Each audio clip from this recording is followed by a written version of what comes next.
Ahoj miláčku, Marcelko, Filip má přání s námi hrát karty. Ty máš přání vypadnout z domu na chvíli. Já mám přání být neustále s tebou. Babička Maruška má přání nás konečně vidět. Já jsem se rozhodl splnit přání nám všem. Úplně všem. Úplně všem. Co kdybych jel zítra v pátek za tebou po práci, v sobotu úplně bez stresu a bez stresu vše. Až po 14.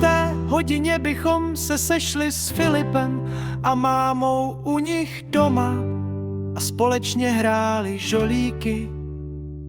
Tím by v sobotu byla jenom jedna návštěva, ne hned dvě. Babička Maruška si ráda na žolíky vzpomene.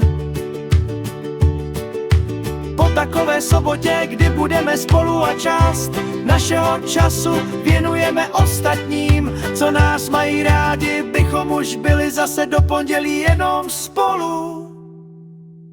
Miluji tě.